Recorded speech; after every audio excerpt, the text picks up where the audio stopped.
কবি জয় গোস্বামীর লেখা মেঘবালিকার জন্য রূপকথা কবিতার অংশবিশেষ আবৃত্তি করছি। আমি যখন ছোট ছিলাম খেলতে যেতাম মেঘের তলে।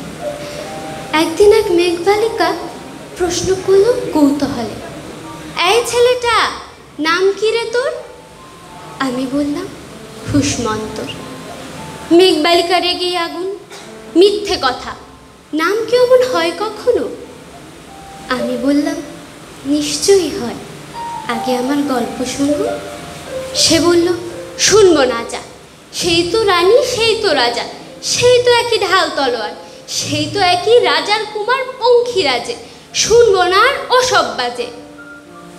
আমি বললাম তোমার জন্য নতুন করে লিখবো তবে। সে বলল সত্যি লিখবি?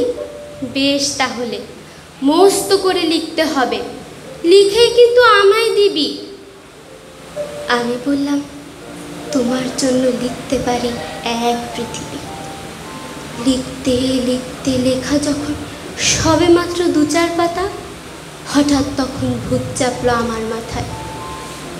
খুঁজতে খুঁজতে চলে গেলাম ছোটবেলার সেই মেঘের মাঠে।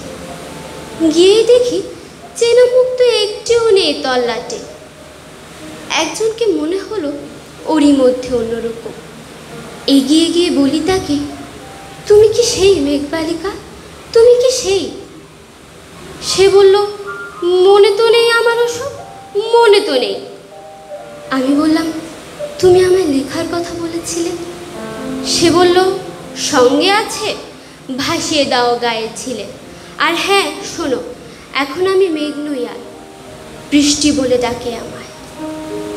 বলি হঠাৎ এক পশলায় চুল থেকে নৌকামায় পুরো ভিজিয়ে দিয়ে অন্য অন্য বৃষ্টি বাদল সঙ্গে নিয়ে মিলিয়ে গেল খরস্রোতায়, মিলিয়ে গেল দূরে কোথায়, দূরে দূরে। বৃষ্টি বলে ডাকে আমায়, বৃষ্টি বলে ডাকে আমায়। ধন্যবাদ।